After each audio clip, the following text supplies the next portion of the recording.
유명한 그 윈스턴 처칠 이 수상의 그 강연을 기억하시는 분들도 있을 것입니다. 한참 2차 대전이 심했을 때 처칠이 옥스퍼드 대학 졸업식에 가서 한 유명한 강연의 내용이 있죠. 길지도 않죠. 윈스턴 처칠은 이 전쟁 때 이 졸업생들, 사회 초년생들에게 어떤 말을 할까 고민을 하다가 딱 한마디를 했답니다. You never give up. 이 You never give up을 미스터 처칠은 강하게 3번을 그 모인 모든 강단의 사람들에게 외쳤습니다.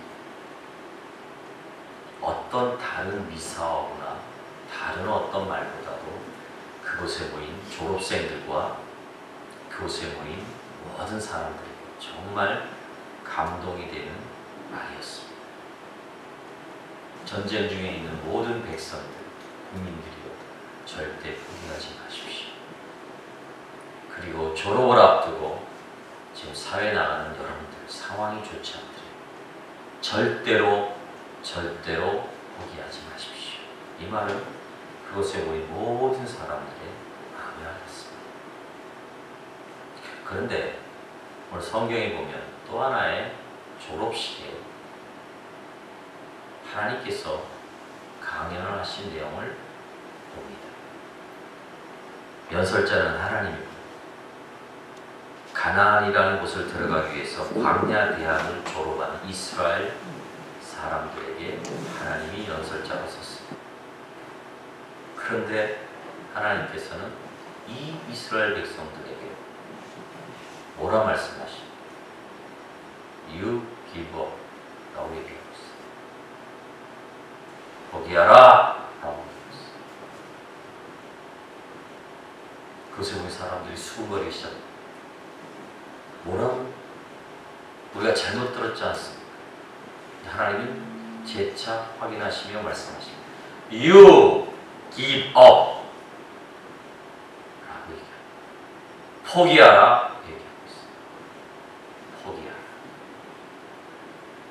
여러분 지금 이스라엘 백성 앞에 놓여진 상황은 어떤 상황이냐면 여리고 성을 점령하기 전쟁을 앞둔 상황이었던 것이죠. You never give up이 아니라 You give up이라고 강력하게 말씀하고 있어요. 이해할 수가 없었어요. 여러분 역설이란 말을 많이 들어보죠. 세상의 역설은 정설을 반대로 얘기하는 게 역설입니다. 역설에 좋은 뜻도 있습니다. 그러나 우리는 성경적인 역설을 주목해봐요. 오늘 광야에 모아놓은 가나안 땅 앞을 놓고 전쟁을 앞둔 이 상황의 이스라엘 백성들에게 하나님께서는 역설로 말씀하고 있어요. 포기하라. 전쟁을 앞둔 그러한 이스라엘 백성에게 하나님은 너희들은 절대 포기하지 말고 너희들은 이렇게 함으로 전쟁을 준비하고 용기를 다지며 그렇게 해가라 말씀하신 것이 아니라 반대로 역설적으로 포기하라. 자, 하나님 말씀하신 이 역설의 의미가 우리 신앙에 어떠한 의미로 다가와야 되고 이 역설의 의미를 통해 우리는 무엇을 그렇게 포기하며 나가야 되는 신앙의 자세를 취해야 될 것입니다. 이것을 우리는 기억해야 합니다. 하나님은 분명히 말씀하셨습니다. 포기하라. 하나님이 포기하라는 이 역설의 의미가 과연 이스라엘 백성에게 무엇을 뜻하고 계시고 무엇을 이스라엘 백성이 얻기를 원하셨고 과연 현대를 사는 우리에게 무엇을 소유하기를 원하신 그 말씀의 귀한 의미를 이 시간 깨달으시길 예수의 이름으로 부탁드리겠습니다. 자, 그러면 하나님은 역설적인 의미로 포기하라. 무엇을 포기하라 그랬을까? 이스라엘 백성과 영적인 이스라엘은 영적인 이방인과 같은 그러한 우리 하나님의 백성들에게 동일한 말씀으로 포기하라. 포기하면 무엇을 얻어라. 포기하면 역설적으로 무엇을 소유해라. 라고 하나님 말씀하셨을 거예요. 그 말씀을 통해서 한 두 가지를 살펴보기로 합니다. 첫 번째로는요, 나의 힘을 포기하라는 의미였어요. 하나님이 포기하라는 것은 나의 힘을 포기하라. 2절의 말씀을 쭉 보면 이스라엘 백성에게 하나님께서는 2절 말씀부터 쭉 나오면 할례를 행하라 라고 말씀하고 있습니다. 할례를 행하라. 할례는 뭡니까? 이 외과적인 수술입니다. 몸에 상처를 내는 것이죠. 우리의 세례가 이스라엘 백성에게는 할례와 같은 의미입니다. 이 광야의 기간 동안에는 여행이라는 의미가 있으므로 할례를 행한다는 것이 어떻게 보면 가능했어요. 그러나 어떻게 보면 애굽에서 나온 자들 외에 다른 자들이 이 광야에서 할례를 행하지 못했어요. 하지만 지금은 그 여행 중의 기간이 아닌 전쟁을, 가나안 전쟁을 앞둔, 여리고 전쟁을 앞둔 이 상황이면 여러분 여행할 때보다 더 긴박한 상황이고 더 외과적인 수술, 몸에 상처를 내지 못하는 상황이 있습니다. 여러분 이 할례라는 것은 얼마나 외과적인 수술로 좀 중한 수술이냐면 일주일의 치료 기간이 필요했다는 것이죠. 뭐 지금이야 뭐 일주일은 크게 되지 않겠지만 지금 며칠은 되죠. 하지만 옛날에 일주일 정도면 이건 중한 그런 외과적 치료. 이러한 외과적인 할례를 행하라 하신 말씀의 의도가 있다는 것이죠. 전쟁을 앞둔 상황에 할례를 행한다는 것은 한마디로 이스라엘 백성의 힘을 포기하라는 것입니다. 여러분, 우리의 힘을 포기하시길 바라겠습니다. 힘을 포기하라는 것은 나의 것을 버리라는 것이죠. 무엇을 소유하기 위해서 버리라는 것이죠. 이게 생명과 연관된 예화를 한번 들어볼까요? 어느 사람이 물에 빠졌어요. 여러분 잘 알고 물에 빠졌는데 허우적대 꼴까닥 하면 거의 물속에 잠기려고 많은 사람들이 안타까워. 마치 구조요원에 왔어요. 구조대원이 딱 왔는데 야, 모든 사람들이 구조대원이 왔으니까 저 사람 살았어 라고 얘기해요. 근데 구조대원이 가만히 보고 있어. 사람, 물에 빠진 사람은 꼴깍꼴깍 거리면서 거의 죽기 직전. 완전히 허우적대. 여러분 잘 아시죠? 구조대원이 왜 안 들어가죠? 그렇죠. 물에 빠진 사람 힘 다 빠질 때까지 기다리는. 힘 안 빠진 상태에 들어가면 둘 다 죽거든. 물론 튜브나 이런 걸 던질 수 있겠죠. 그런 상황이 안 될 때는 힘이 빠질 때까지 기다려. 힘이 빠져야 그 사람이 사는 거예요. 구조하는 사람도 사는 거예요. 여러분 영적으로 하나님 앞에 우리의 육체적인 힘과 우리의 육체적인 세상의 것들을 버리고 포기하고 빼는 것. 그것이 어떻게 보면 영적인 하나님의 의미라고 볼 수가 있습니다. 우리 인생에서 하나님의 도우심이 여러분 절실하게 필요하십니까? 필요하십니까? 어떤 사람이 이 절실함의 필요를 못 느껴요. 근데 저는요, 이 하나님의 절실함이 절대로 필요합니다.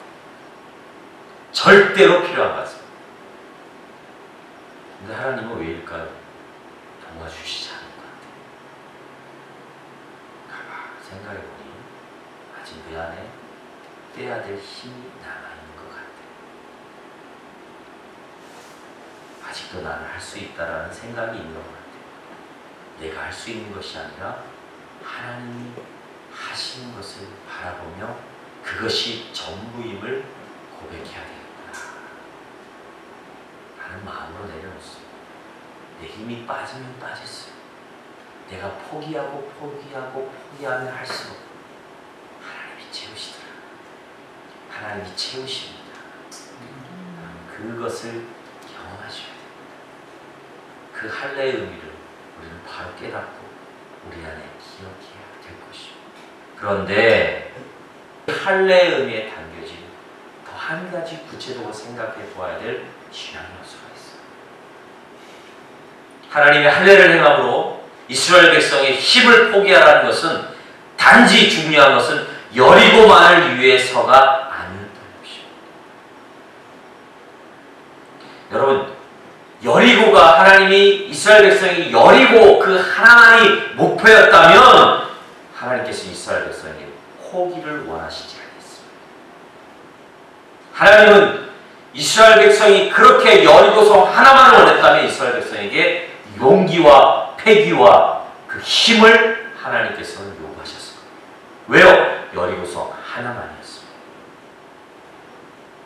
그러나 지금 이스라엘이 가나안 땅을 점령하고 가나안 땅에 들어갈 그 모든 초창기에 있어서 하나님은 이스라엘 백성이 여리고만의 전쟁이 아니라 영적으로 하나님을 소유하는 전쟁을 원하셨다는 것입니다. 지금 이스라엘에는 더 큰 승리가 필요했어요. 뭐요? 여리고를 얻는 승리가 아니라, 전쟁이 아니라 하나님을 소유하는 승리의 전쟁을 하나님은 요구하셨습니다. 그러기에 이스라엘 백성에게 할례를 행하라 라는 역설적인 의미의 말씀을 선포하셨습니다. 여리고를 먹고 떨어질 인생이라면 죽기 살기로 싸우면 됩니다. 그러나 저와 여러분은 여리고보다 더 큰 영원하신 하나님을 얻어야 하지 않겠습니까? 하나님도 우리에게 이런 승리를 원하고 계심을 믿으시길 바라겠습니다. 그러려면 나의 힘을 포기하시길 바랍니다. 하나님 앞에 내 힘을 내려놓고 하나님의 도움을 구하십시오. 큰 승리가 임할 것입니다. 여리고는요, 끼워주기 사은품밖에 되지 않습니다. 가장 어리석은 사람이 내 앞의 것을 소유하기 위해서 하나님을 발견하지 못하는 것이, 내 앞의 것만 바라봄으로 그 내 앞의 것보다 더 수만 배 수천 배 그것을 이룰 수 있고 그것을 줄 수 있는 큰 능력을 버리는 것입니다. 제가 늘 그런 예화를 많이 씁니다. 내 통장에 100억이 있어서 지금 그 캐시카드가 내 손안에 있는데 지나가는 애, 사탕 하나를 뺏어 먹으려고 그렇게 노력을 합니다. 그렇게 힘을 씁니다. 그렇게 에너지를 소비합니다. 이것처럼 어리석은 사람이 없습니다. 여러분이 하나님을 소유하는 승리의 신앙의 사람이 되시길 바라겠습니다. 하나님을 소유해야, 하나님을 소유하는 그 승리의 신앙의 인생의 삶이 우리 안에 가장 우리들에게 큰 축복입니다. 그러기에 우리가 버려야 될 것을 과감하게 버릴 수 있는 것이에요. 우리 앞에 보이는 것만을 위해서는 절대로 우리는 하나님, 우리 앞에 놓인 것들을 포기하지 못해요. 그러나 하나님이라는 이 놀랍고 하나님이라는 이 축복의 근원자 되신 이 하나님을 바로 알고 그 하나님을 소유할 때 우리는 우리 앞에 놓여진 우리가 소유하고 있고 그렇게 끈질기게 붙잡고 있는 모든 것들을 포기할 수 있음을 믿으시길 바라겠어요. 나는 많이 포기했는데요? 더 이상 어떻게 포기합니까? 하나님을 소유하기에 내 자신의 지금 현 상태에서 더 하나님이 요구하시는 이 할례의 모습이 나에게 있어져야 되는 바로 기억하시고 하나님 앞에 포기하시는 이 하나님의 역설적인 메시지를 귀담아 들으시고 그 삶 가운데 살아내시게 될 수 있는 것을 축원드립니다. 두 번째로는요, 나의 이력을 부끄러워하시길 바라겠습니다. 오늘 본문 8절, 9절 말씀을 보면 할례를 행한 장소의 이름이 길갈이라고 한 말씀을 살펴볼 수가 있어요. 여러분, 길갈이라는 뜻은 굴러간다는 뜻입니다. 무엇이 굴러간다는 것일까요? 애국대의 수치, 그 이스라엘 백성의 과거의 수치, 이게 다 할례와 함께 굴러간다는 뜻이에요. 그런데 한 가지 의문을 갖습니다. 여러분, 과연 애굽의 400년 삶이 수치였을까? 이런 생각을, 그것에서 노예 생활이 전부였지만 여러분 이스라엘 백성을 잘 보세요. 노예 생활이지만 기쁨도 있었어요. 즐거움도 있었어요. 비전도 어떻게 보면 있었어요. 거창하지 않지만 쌓은 업적도 있고 나름 뿌듯한 이력들도 그 안에 있었어요. 그런데 하나님은 묻지 않듯이 도매급으로 수치다! 부끄러움이다! 이걸 다 굴러버려라. 좀 씁쓸하지만 좀 이해하기 쉬운 말씀은 아닙니다. 그러나 위에서 살펴보았듯이 이 여리고 싸움을 그냥 여리고를 먹고 떨어질 전쟁이 아니었습니다. 여리고만을 유한다면 나의 업적, 이력을 다 동원해야 됩니다. 그러나 이 싸움은 거룩한 하나님을 소유하는 전쟁이었기에 그러기에 애굽에서 지난 400년의 역사를 할례와 함께 언덕에 굴려 보내라고 주님은 과감하게 하나님은 말씀하고 있습니다.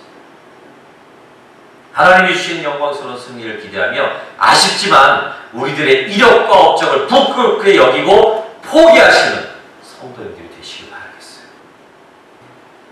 사도 바울이 빌립보 3장 7절 8절 말씀에 그러나 무엇이든지 내게 유익하는 것을 내가 그리스도를 위하여 다하여 여길 뿐더러 또한 모든 것을 내로 여김은 내 주 그리스도 예수를 아는 지식이 가장 고상하기 때문이라.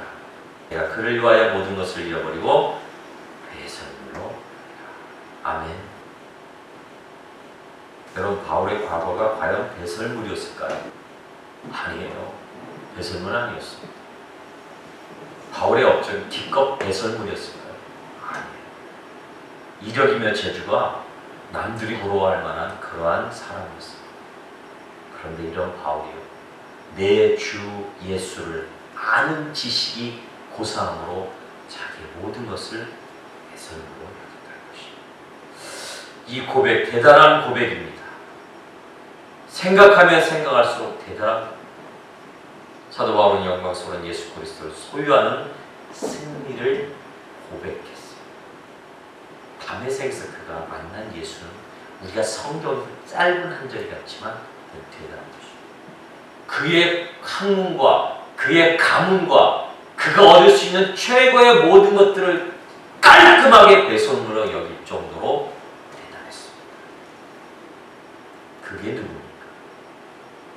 예수 그리스도십니다. 그분을 소유했으므로 완전히 깔끔히 배설물로 여겼습니다. 배설물로 여겼던 그 증거는 그 사도 바울의 그 선교 여행을 통해 수없이 보여줬습니다. 사도 바울이 태형을 많이 맞았어요. 40에 하나 감하는 태형을 맞았다. 그 의미를 설교했는데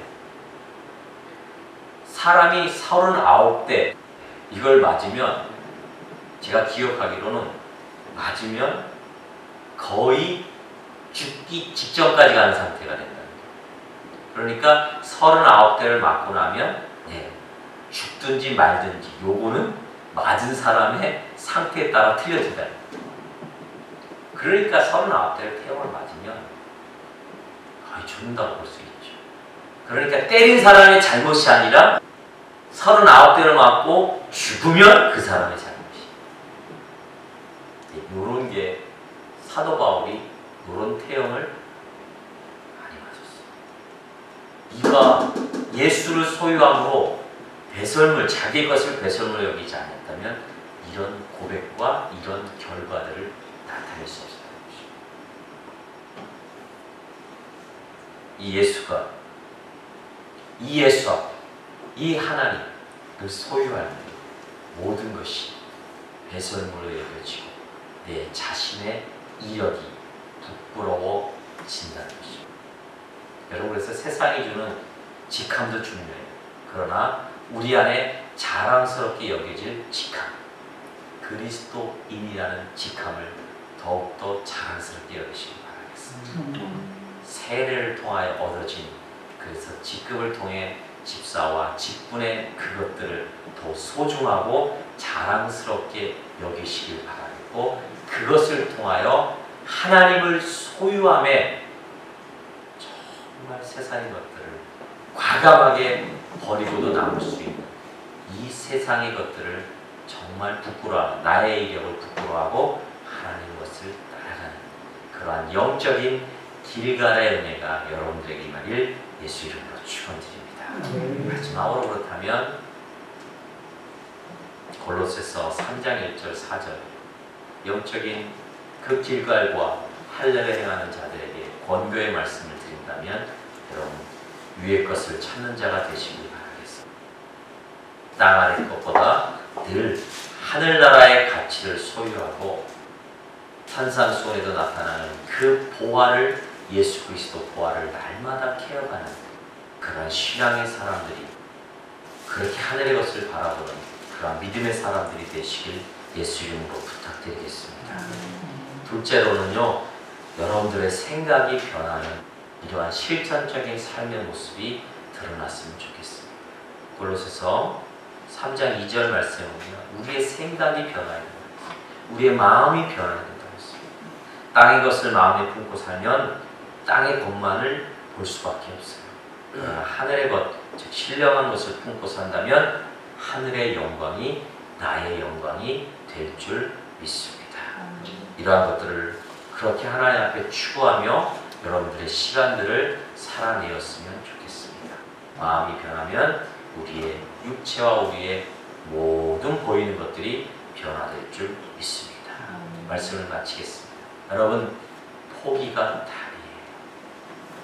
이 포기라는 역설이 우리 신앙인들에게는 답이 됨을 믿으시길 바라겠어요. 그래서 여러분들의 삶 가운데 영적인 할례, 육체적인 할례의 의미를 깊이 생각하고 또한 길갈의 의미를 깊이 생각하므로 하늘의 것과 그렇게 여러분들의 마음들이 날마다 변화되어서 하나님이 찾는 답이 여러분들이 되시길 예수 이름으로 축원드립니다. 기도하겠습니다. 하나님 감사합니다.